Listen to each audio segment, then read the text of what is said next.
Don't try what you're about to see at home. We're what you call experts. Okay, go. Oh!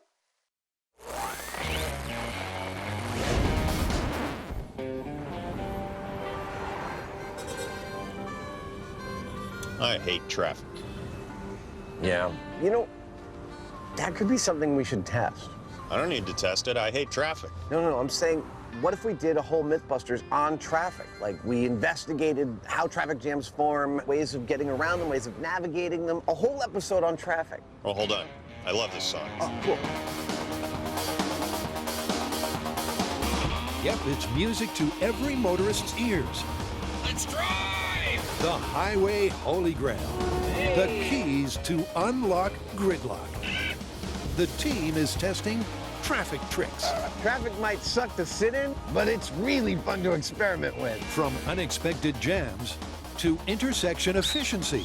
From constantly changing lanes Sorry. to switching for a plane. Cheers to flying. The MythBusters are guaranteed to get your freeway flowing. I gotta pee so bad.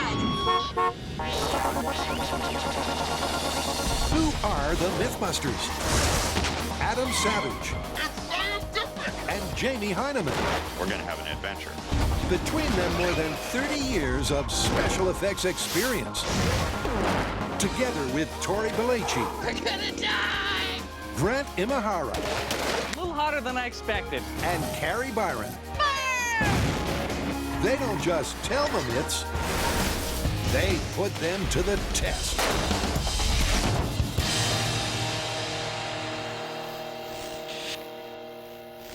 Buckle up. The MythBusters are waging war on the scourge of modern motoring. Traffic, the enemy of all and friend of none. Where you going, you half-wit? To understand its cause and chaos, the science of the jams, the team is tackling the 4 most requested congestion questions. So where do we start? Well, let me ask you a question. How do traffic jams like this form? I thought it was like when a cop pulls somebody over or there's an accident. Well, there's a theory out there that a traffic jam can form from something as simple and innocuous as somebody stepping on their brakes.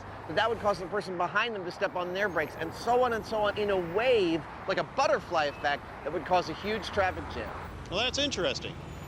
Sounds like something for us to investigate. That's what I thought.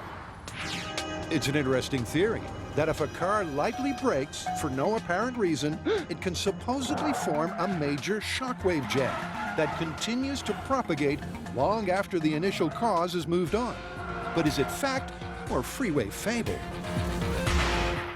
To get to the bottom of this traffic myth, we're going to need some wide open space. With that in mind, we've come to our favorite place in the Bay Area, the Alameda Runway. We'll be using this wide open space to make our own road for testing. And away we go. That road will be circular, it will be 250 feet in diameter, and we'll be building it out of these traffic delineators. Hopefully, with all of that, we'll be able to look into the black soul of traffic.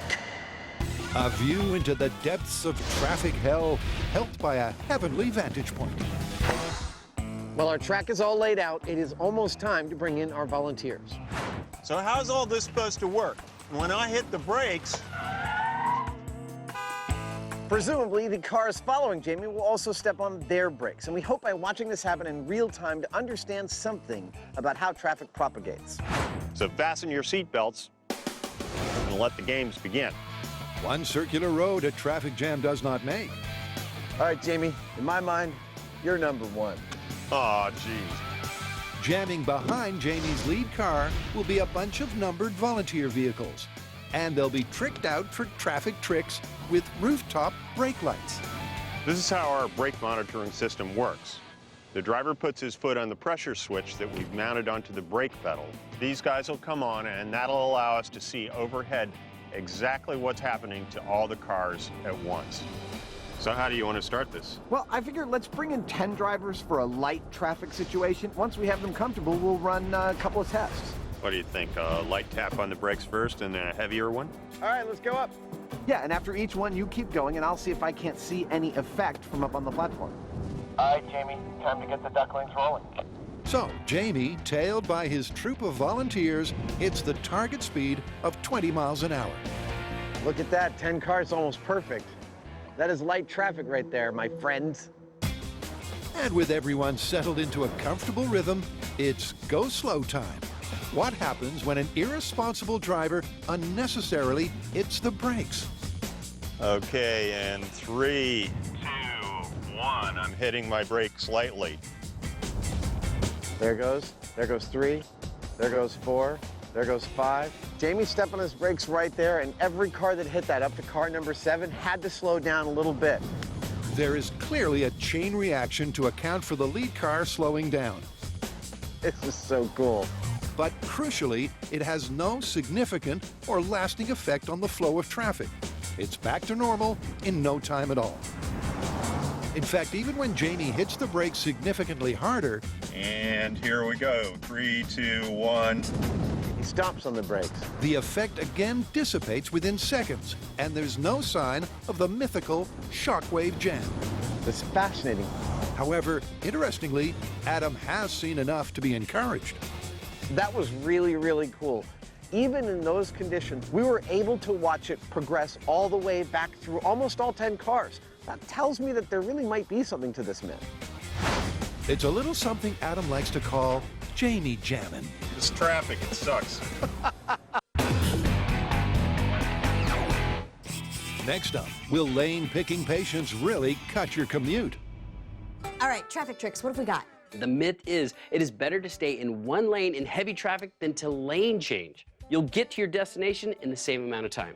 I don't know, dude. When I'm in traffic, I change lanes all the time. I think it works. All right, so lane weaving doesn't work. I like it. The myth states that picking and sticking with a lone lane is the way to go. That dodging and weaving, chopping and changing is a highway hamster wheel. A whole lot of effort expended to stay exactly where you were.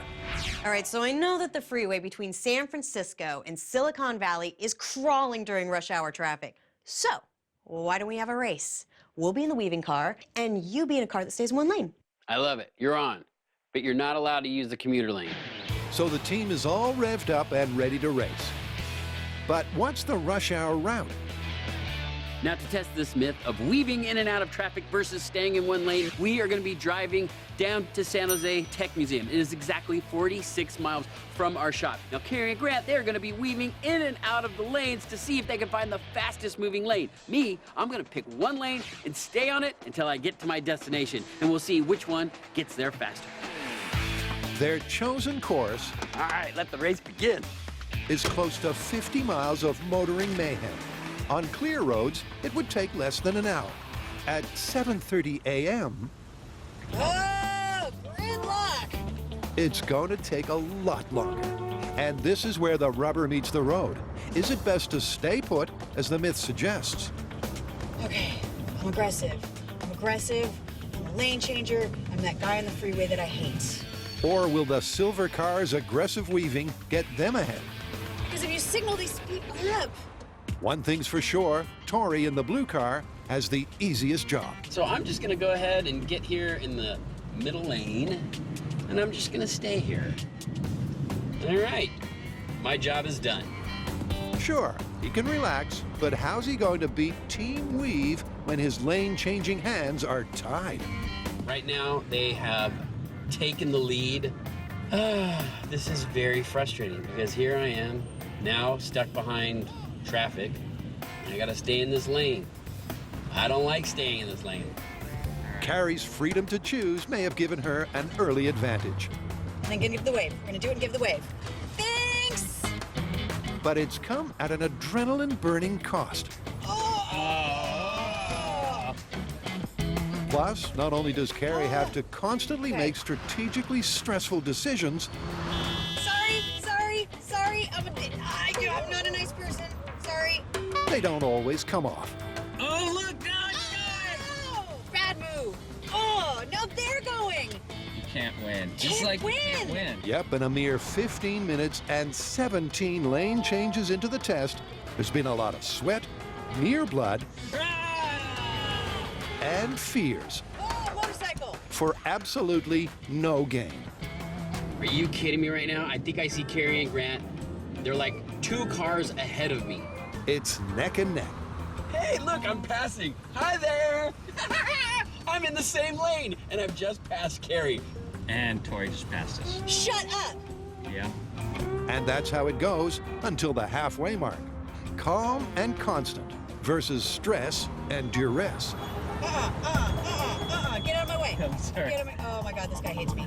But with Team Weave once again in a narrow, hard-earned lead, Oh, shoot!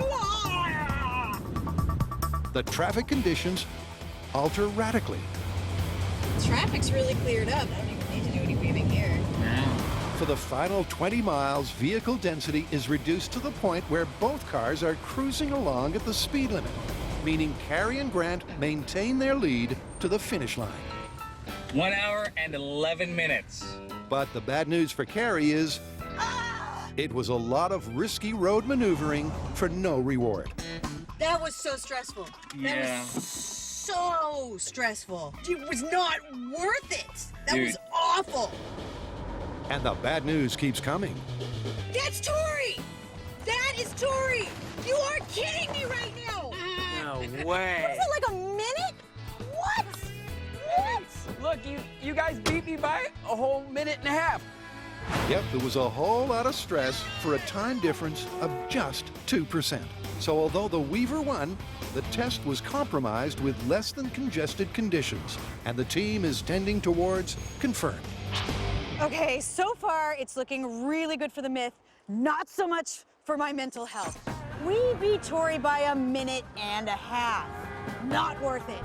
The weaving, the stress, the strategizing, it was crazy. Still, this was supposed to be a really congested freeway at a really congested time, and it wasn't congested the whole way, which means we have to test this further, which means I might go gray by the end of this episode. Later on MythBusters, Adam and Jamie answer your intersection questions, I love the roundabout. and the road-raging lane weavers get wired. Hey. Traffic. You either hate it or you really hate it. Its causes and chaotic patterns are seemingly out of our control. Or are they? Because Jamie and Adam are asking if a lapse in concentration and sudden unexpected braking can cause the genesis of a jam. I'm hitting my brakes lightly. And so far in light-density traffic, the answer is no. But it's not over yet. They're ramping it up to rush hour. Now we want to go for broke. We're going to load this circle up with 22 cars and see just how long that wave might propagate when Jamie stamps on the brakes. That's all 22. It looks great. Just remember, folks, if you are watching this in your car while driving, you're part of the problem. As before, Here we go. the goal is for Jamie to lead the flow of traffic at a steady 20 miles an hour.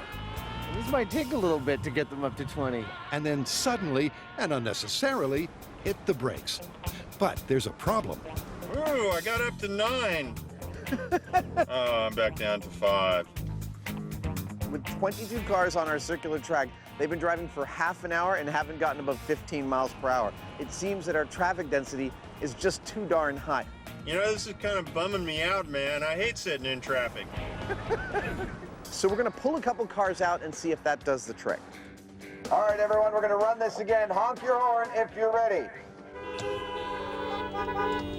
That's the sound of traffic being experimented on. Remember, folks, our goal is about 20 miles per hour. And with 20 cars following Jamie on the road to nowhere, it's mission accomplished.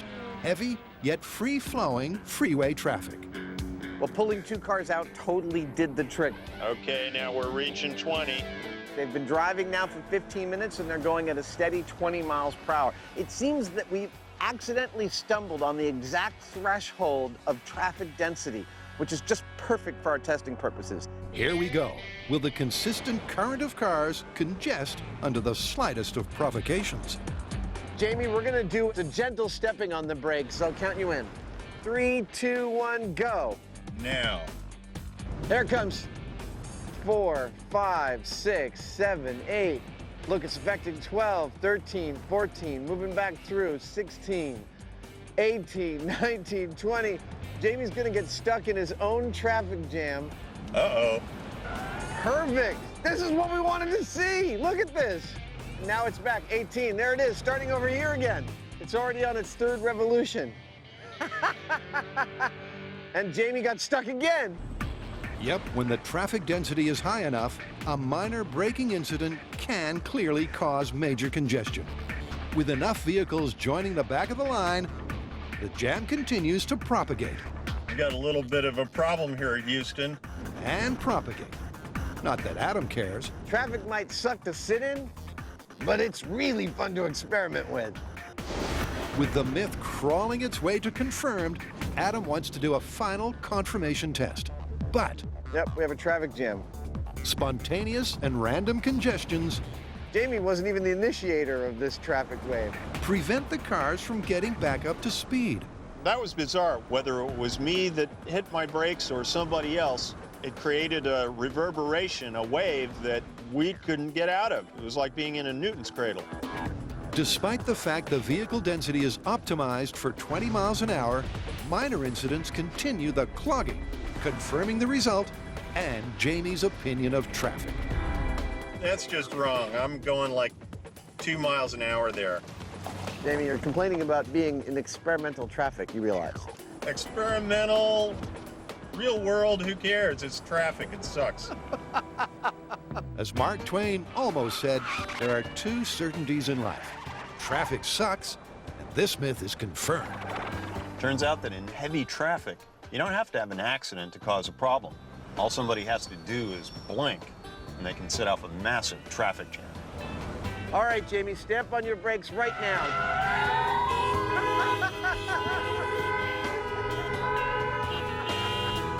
Yeah! Yeah, let it out! Let it out!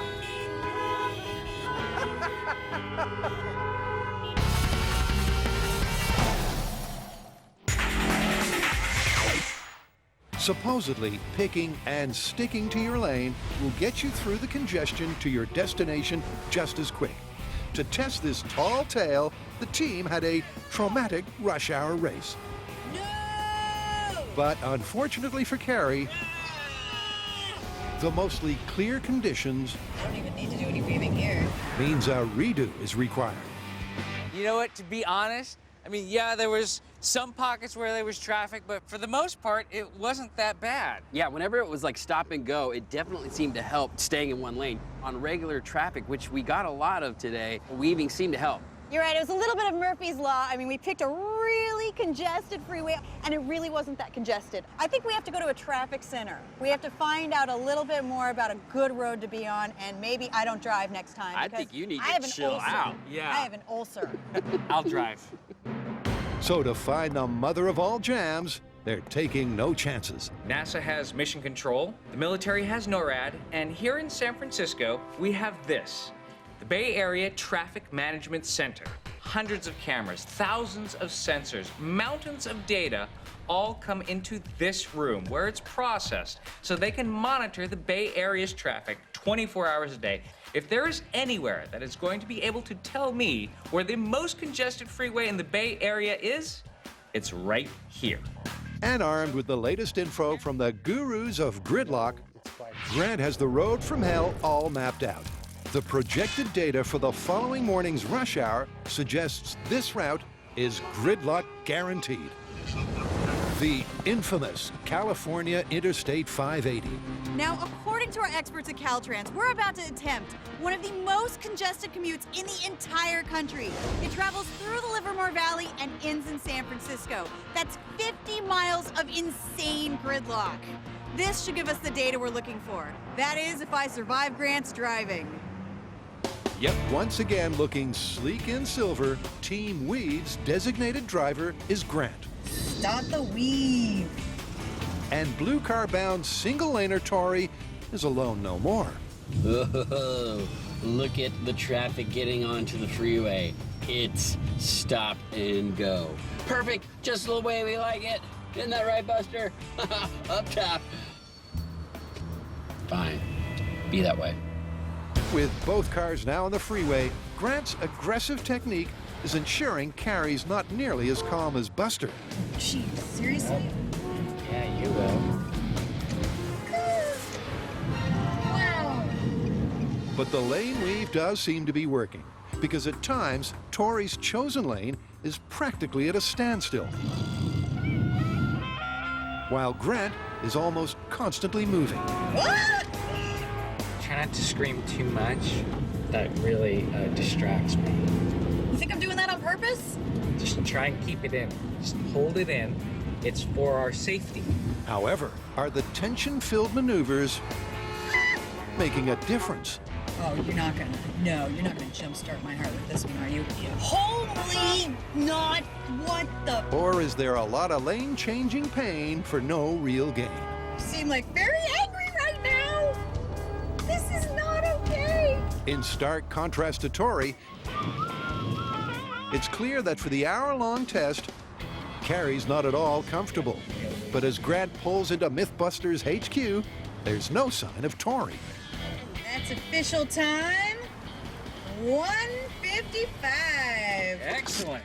We beat him. It's just a matter of how much now. That's 155. A really long, stressful, awful commute. That's almost 2 hours to cover just 50 miles. But what difference did their life-threatening weaving make? Well, looks like you guys beat me. How long have you been here? 2 minutes. 2 minutes? Was all that stress and weaving around worth 2 minutes? 2 minutes is not a substantial amount of time over 2 hours. Yeah, at this point, it's looking pretty good for the Myth. Again, the Weaver did win, but the time difference was less than 2%, and over 2 hours, the stress was even more intense. However, the team isn't done yet. Maybe Tori just got lucky with his lane choice. I think we need more data points. I say we get a driver in every lane, one Weaver, and we observe. All right, I have one suggestion. Maybe you should go in the helicopter and observe, because I don't think she should be in a car anymore. I am very delicate. This is not it's not working for me. I'm very stressed out right now. Up next, Let's drive! is the roundabout really the intersection king?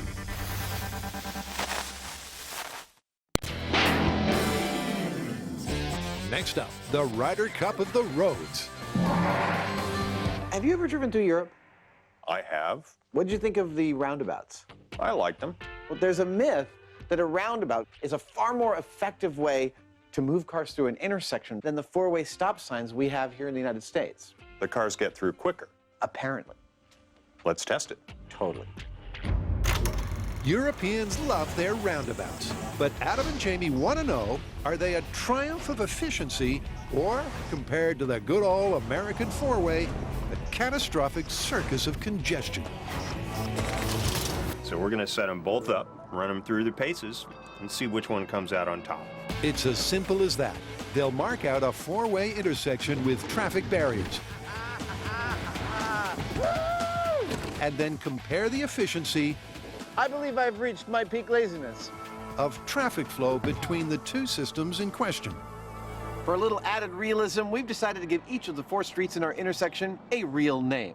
There's Plausible Parkway, Jado Drive, Boom Boom Boulevard. And then there's my personal favorite, C4 Avenue. Well, we've got our course set up, and except for all the barriers and cones, as you can see, it's a pretty normal four-way stop. So how's this going to work? Well, our drivers are going to be driving up to one of these 4 stop signs. And so, of course, they're going to be lawfully stopping. At each of our stop signs, we're going to have an operator operating one of these flip cards, which will direct our drivers either right, left, or straight ahead. No U-turns. And every time somebody drives through the intersection, I'll be counting it with this handy little clicker. And after a measured period of time, we'll see how many cars are able to make it through our 4-way stop safely. While Jamie is the self-nominated crossroad overlord, Adam has secured a cameo as a driving volunteer. Brilliant. I'm thinking I'll get in my car and we should run them through a sample run of the actual course. Sure. With Jamie at his observation post, Adam and his fellow driving draftees are given plenty of time to familiarize themselves with the setup. Here we go, making my first left on the experimental traffic crosswalk. And after several circuits, it's clear the system is working. This intersection feels completely genuine to me. So, let the competition commence. Our first test is going to run for 15 minutes. I'm going to hit the siren and start counting. We are starting the first test. And now, it's a numbers game. kind of have to focus on this. Jamie and his trusty clicker count each car that makes it through the intersection. Okay, we're up to 123. And so far, with little or no waiting time, it seems like the American way is as good as it gets. Four-way stop seems like it works pretty well, actually, from where I'm standing. You know, it's efficient, Seems like I'm seeing the same people over and over. and they don't spend a whole lot of time in the intersection. I have to be approaching the end of this test. I feel like I've been driving forever. Oh, that's it. Time's up, and time for the result. 378 intersection crossings in 15 minutes. That couldn't have gone better. That felt exactly like I was in real traffic, even down to little hitches at the intersection. I'm gonna go. There we go. I'm not sure it was my turn, but I think he gave me deference because, well, I'm the host. I think this is an excellent metric, but just to make sure, we're gonna run this test one more time and average the results. Yep, and second time around, it runs just as smoothly. Oh, I'm making a right-hand turn now. But the repetition is clearly getting to Adam. You know, Jamie used to be a doorman at Studio 54 in New York. Sure. No, he totally did. He once kept Cher from getting into Studio 54. He was like, not you, Cher. Delirious rambling aside, the result is in. 391. What we need now is a summary. Adam? We had an average of 385 drivers cross through this intersection in just 15 minutes. That's more than one car every 2.5 seconds. It's a pretty high level of throughput for this intersection. But before we proceed all the way to resetting everything for a roundabout, it occurs to me that there is one more way that a four-way intersection can work. Without stop signs. And with a cop. Where's my badge? And a gun. I want a gun. Where's my gun? Yep, before they check out the roundabout, Here we go, commencing traffic cop test. Adam wants to know if a former member of the Village People can move traffic faster than self-governed stop signs. There are a number of different ways we make it through intersections. There are stop signs, there are roundabouts, but then there are also traffic lights. This is my favorite test of this episode so far. And so we want to know if the decision-making that the traffic cop is doing is more efficient and quicker at getting people through an intersection than the decision-making that all those individual drivers can do by themselves. But the answer is a resounding no. What'd I get? 289, about 30% slower. Yep, the good old four-way stop sign, governed by the people, for the people, is clearly more efficient. Question is, how will it fare against le roundabout? Carrie, Grant, and Tori are testing the theory that the lane change is all pain for no real gain. And to nail this motoring myth with ideal congested conditions, they've mapped out a 50-mile rush hour route along one of the most infamous traffic black spots in the country, the California Interstate 580. Plus, they're taking luck out of the equation by upping the lane-staying ante. So today is the final experiment for our weaving versus staying in one lane myth. But there's going to be a difference, and that difference is we're going to fill each lane with a car, marked 1 through 4 to correspond to their lane. And Tori will be the weaving driver. He'll be in a car marked X. I'll be in car number 1. Where's Carrie Byron, you ask? Oh, yeah. It's a much nicer ride.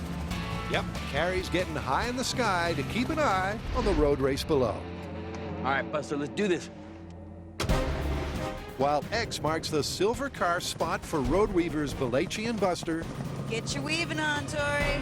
Grant and his 3 fellow lane stayers will provide a comprehensive comparison to Tori's tactic by logging a time for all 4 lanes on the highway. Nice move. That was a good weave there. A time that will be earned the hard way. I thought driving in traffic was bad, but I mean, trying to weave like this is very stressful. Stressful, but so far fruitful.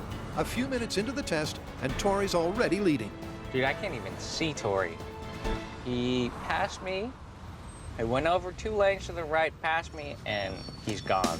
Grant can't see Tori, but Carrie can. All right, I can see car X has chosen lane 2 and is scurried ahead of the pack. Not by much, just a couple car lengths. A couple of car lengths that come at a high blood pressure cost. Let me in. Let me in. Oh, okay. Nice.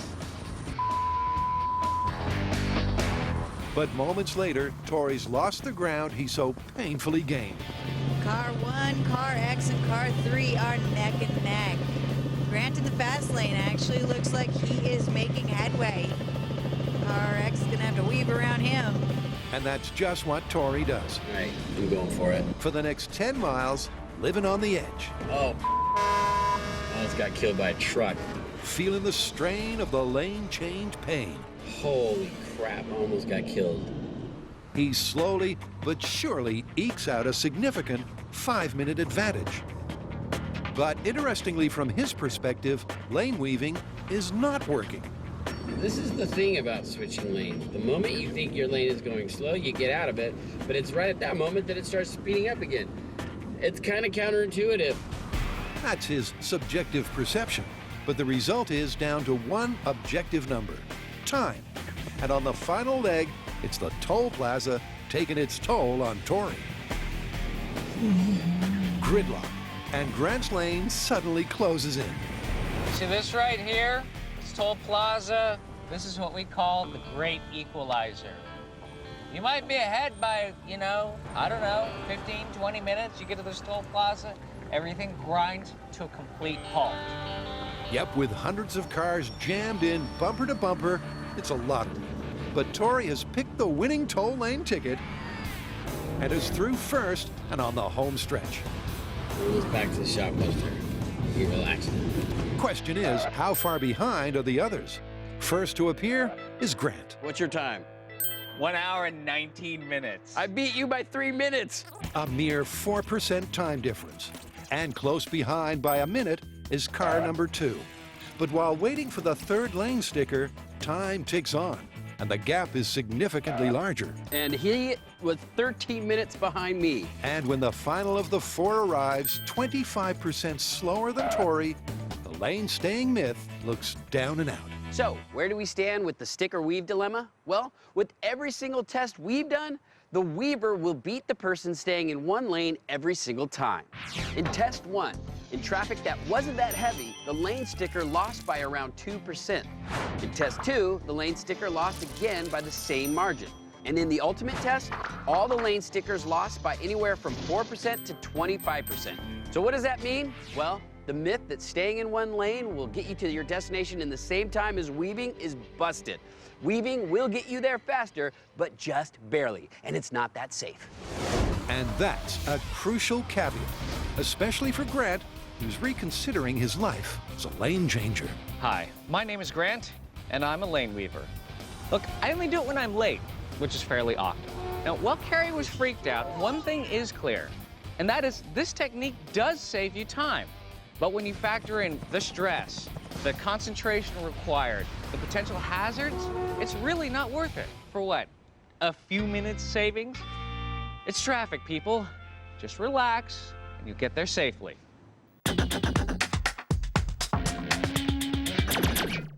Next on MythBusters, Road trip, road trip. our trio of traffic trickers escape to L.A. City dreams!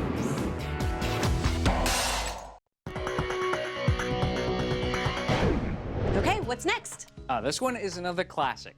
The myth is that for journeys less than 400 miles, like San Francisco to Los Angeles, that it's actually faster to drive than it is to fly. No way.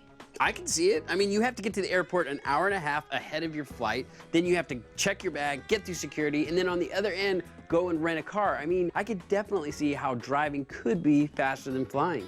Okay, I see a race coming on.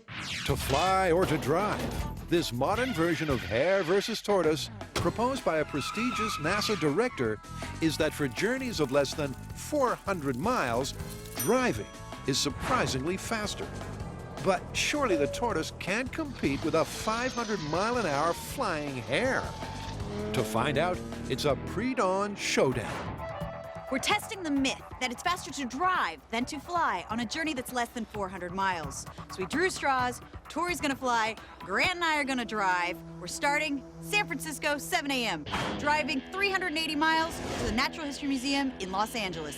In 3, 2, 1, go. Should probably give him a head start. I mean, after all, I am flying. Tori's confident because he knows his ride will be traveling approximately 430 miles an hour faster, a fact that has failed to dampen Team Car's enthusiasm. Road trip, road trip. Because road trips are, well, road trips. This will be fun. There's the camaraderie. If we need to urinate, should we urinate inside of a container in the car? I'm gonna vote no. And there's the open road and freedom from waiting around. Or not. Totally in the middle of commute traffic. Oh, it's gonna bone us. Meanwhile, on his way to the airport, Tori is realizing it may not be as simple as his main mode of transport's top speed. Now, the things that are gonna hold me up are, one, I have to drive to the airport, park the car. Parking, I need parking. Check my bags. I gotta get to the flight 2 hours before so I can get through security. That's gonna slow me down. Parking, I need some parking. Now I'm starting to get nervous. And then on the other side, I have to go pick up a rent-a-car, get my bags, then drive to the location. This is gonna be a close race. Luckily, I left 2 hours before the flight, so I have plenty of time to get through security. It's the key to this myth. Having to get to the airport in time to go through the time-consuming process of boarding gives our roadies a chance. And back on the road, our four-wheeled tortoises are not stuck anymore. They've hit the highway. This is road food, people. However, they do have to stick with the legal speed limit. No, no, no! And they are stuck with each other. It's gonna be a long trip. Do you have any good road trip stories? Let me see. Not really. But they have already covered 70 miles, and Tori, Thank you. having only just checked in, is lining up for security. We have to shut the cameras down because they won't allow us to film in there. Besides, I might get strip searched. There's some benefits to driving. I mean, I am carrying things that are over 3 ounces and in liquid form. All right, so I just made it through security, and actually it went pretty smoothly. Not too many holdups, but this part always takes up time. Putting yourself back together before you get on the plane. All right, let's go catch a plane. Meanwhile, out on the road, Grant and Carrie are eating up the miles at a steady 70 miles an hour. 290 miles to go. I think I just ran over a skunk. I thought it was all that beef jerky you ate. They may be bored, 99 bottles of beer on the wall, 99 bottles of beer. but they are always moving. 97 bottles of beer on the wall, 97 bottles of beer. Unlike Tori, who, after getting through security in reasonable time, Hope I make it to my gate in time. has come up against another air travel bottleneck.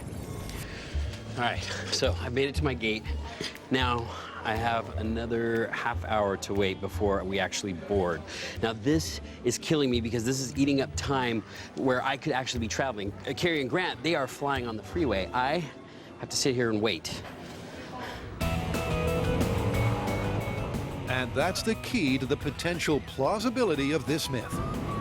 78 bottles of beer on the wall, 78 bottles of beer. Do the logistics and the waiting around required for air travel offset the difference in speed? Take one down, you pass it around. With Team Tortoise 130 miles ahead, but only inching their way down the highway, 77 bottles of beer on the wall. our about-to-be airborne hare Thank you. is settling in for a relaxing 500-mile-an-hour sprint. Hello. Hello. You know what? Normally I don't like sitting in the middle seat, but today's a different story. We like having you in the middle. 30 bottles of beer on the wall, 30 bottles of beer. I'll take one down, you'll pass it around. I wonder where Carrie and Grant are. Oh, look, I think I see them.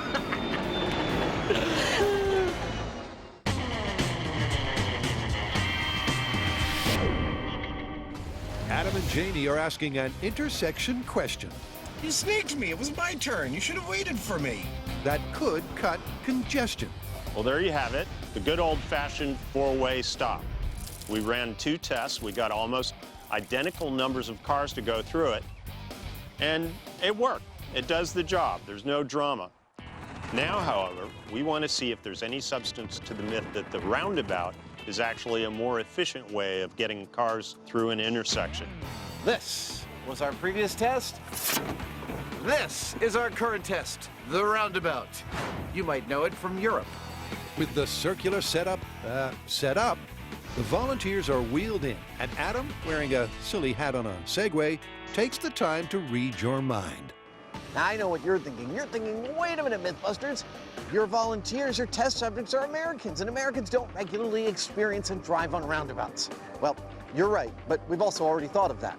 Commencing practice session now. Before we commence with our experiment, we're going to give our test subjects a good half hour to get used to the roundabout and circulate on our course. Well, I think they're doing great. We don't want their lack of experience to skew our results, so we're going to give them that experience right here, right now. With the drivers up to speed and a spin, here's how the actual test is going to work.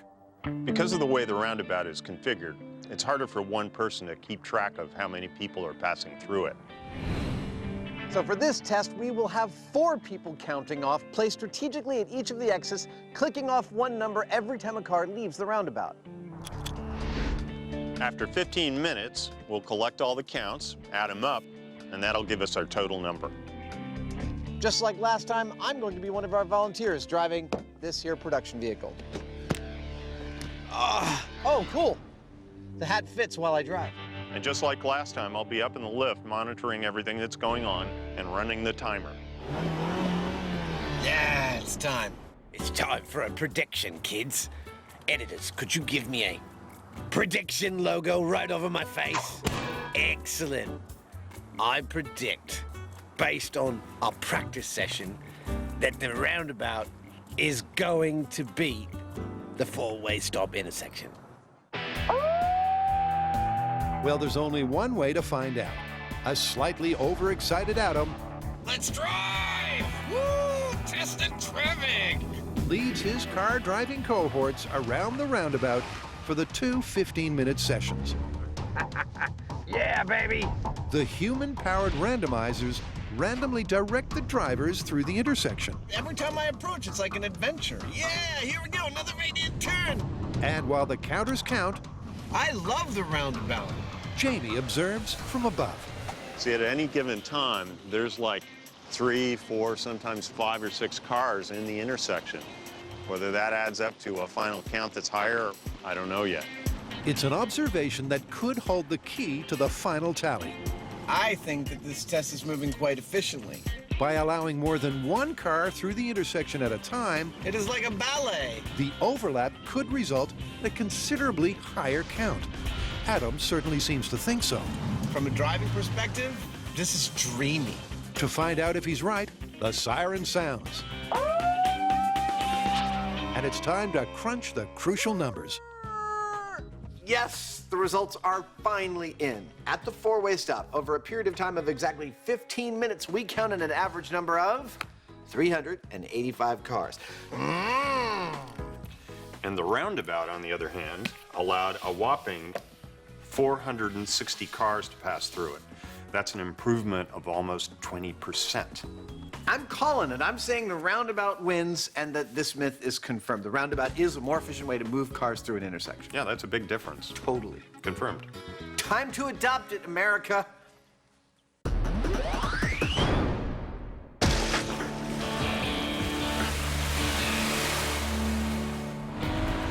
Tori, Grant, and Carrie 185 miles to Los Angeles.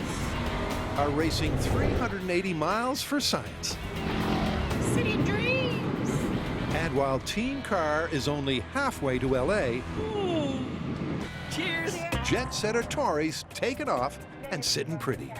We're trying to find out which is faster. Is it faster to drive to LA or fly to LA? Tourists be flying over now. A lot of people think checking your bags, going through security, getting a rent-a-car, that it's actually faster if you drive to LA than it is to fly. And with Tori leaving his earthbound competition in his contrail, 100 miles, Los Angeles.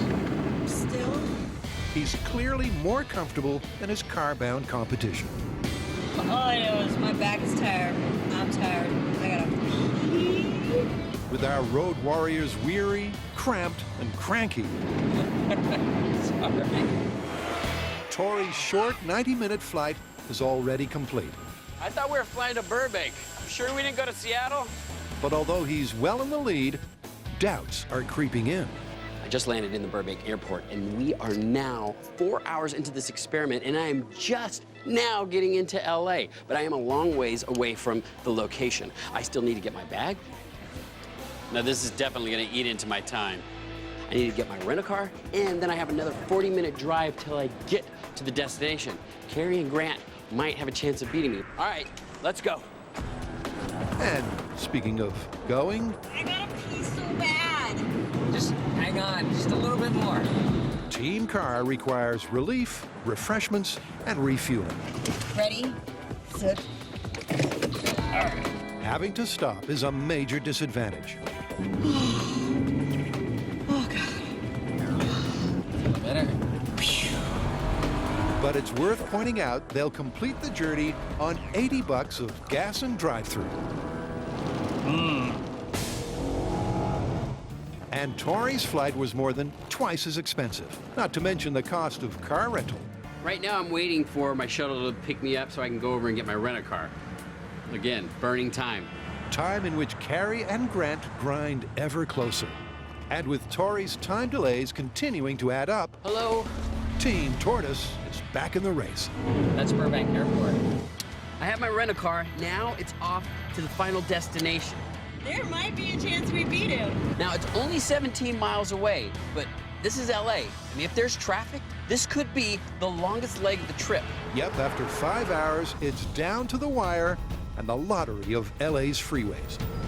Why are we going so slow? There's an accident. No. Oh, we were doing so well. Oh, shut up. No. And with both teams caught in the mess of the metropolis, the merest minutes matter. Right. Back in the game. Back in the game. All right, here's my exit. The destination will be on your left.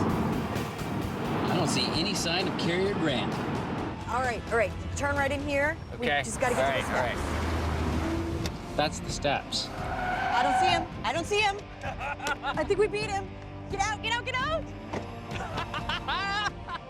Come on. No way! That's amazing! What's our time? 5:23. Yes, we beat him!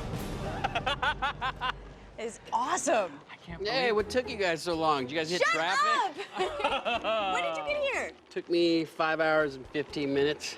Ew, it's not like 7 minutes past you. That's crazy. Dude, if we hadn't stopped for you to pee, we could have made it. You picked a more fuel-efficient car, so we didn't have to stop for gas. Wow, sounds like a real relaxing trip. Ugh, what is that smell? Oh, God. Not me. Yeah, when it comes to enjoying the journey, there's a clear winner. But as for the race itself, The myth that if you have a journey under 400 miles, it's actually faster to drive than to fly is plausible. We left at the same time this morning from San Francisco and arrived within 10 minutes of each other down in LA. Now that's 380 miles. If anything had been slightly different, one of us could have gotten here faster than the other. So, walking away plausible.